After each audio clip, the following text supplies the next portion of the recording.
Good Sunday morning, everybody. Los Angeles is known for so many things. The oranges that we used to have here, our freeways, the Hollywood sign.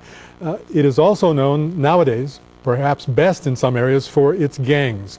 That's what we're going to be talking about today. Our guest today is Alex Alonso. He's a gang expert, gang historian. You're connected with that sort of thing, that part of our life in this city. How are the guys and some girls in the gangs, how do you think that they're reacting to the city's new pushes? I don't think they're reacting at all, because we've seen a lot of reaction from the city going back to the 80s and even before then. Sure. And I think at this point in time, 20-something years later, it's just like another peak in the tension to gang activity, and it'll wane and we'll go into a dip where you don't hear about it, and it'll come back again in a few years. So I don't think anyone's really taking it too much serious from the streets. So in a sense, the things that the mayor and the chief of police are trying to do ultimately are not going to make any difference? I think you might see some short-term successes what they do. I mean, there's always some difference in what they do. Even some of the worst suppression has some sort of positive outcome, but it's usually just short-term. And when we're dealing with gangs, we want long-term solutions, and suppression tactics and the things that the law enforcement usually don't yield long-term successes. And Ms. Rice, who you work with sometimes, her idea seems to be more to deal with it at the root level, in the community level, and not deal with it through law enforcement. That's absolutely the best way to look at it, because gangs, among a lot of other things, are just a byproduct of our communities that need a lot of rehabbing. So in order to get at it, right now we're just scratching at the surface. We have to go dig deep and look at root causes. Why do gangs form? What kind of kids join gangs? And look at it even historically, going back maybe 10, 15, 20 years at what started perhaps the Bloods and the Crips, or how comes a lot of Sureño gangs are operating in certain parts. And that's the only way you're really going to understand what's going on today and how to perhaps come up with a solution. And Sureños being the prison gangs that are primarily Hispanic. Well, not just the prison gangs, but the street Hispanic gangs call themselves Sureños. So there's a relationship between them and the prison. Right. So you raise some of these issues. We should tick off some of them. Why do gangs even exist? The reason why gangs continue to exist is because we still continue to have a lot of the socioeconomic problems in these communities, like low income, low education, poverty. If you ever, and one time I did a study where I mapped out poverty geographically, and then I mapped out gang territories, and it was like a perfect fit for the city of LA, for the county of LA.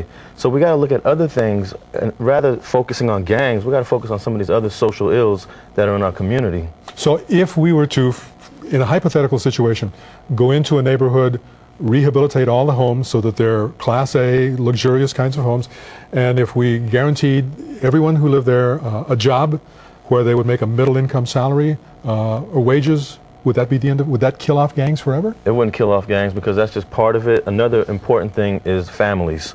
Most gang members come from dysfunctional families. Most gang members come from single-parent households.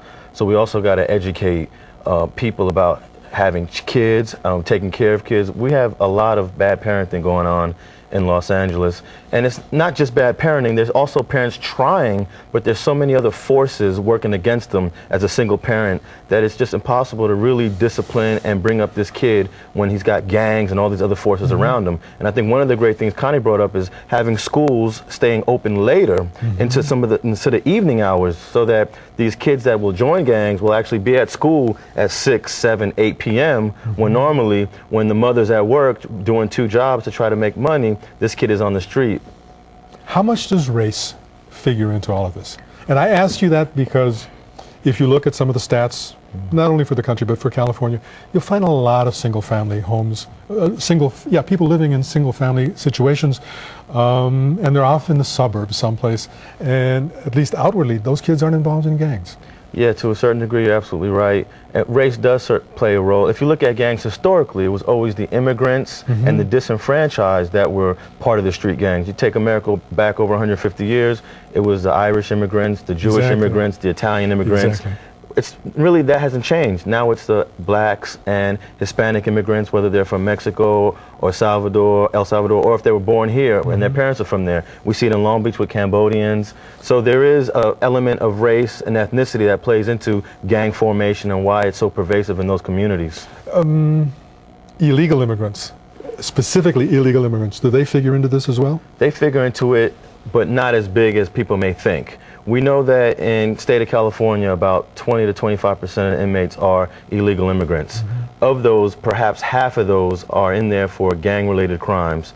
So that takes it down to about 12%. So if we just wipe them off the map, we still got 88% of a gang problem that still exists. And those are people who are here, natives, or here legally. American-born, American-bred, and a majority of the Hispanics that are in gangs in Los Angeles are born and raised here in the United States. But there is starting to be that increase of illegal immigrants that are joining gangs in Los Angeles. And I would suppose that nowadays that would include Mara Salvatrucha.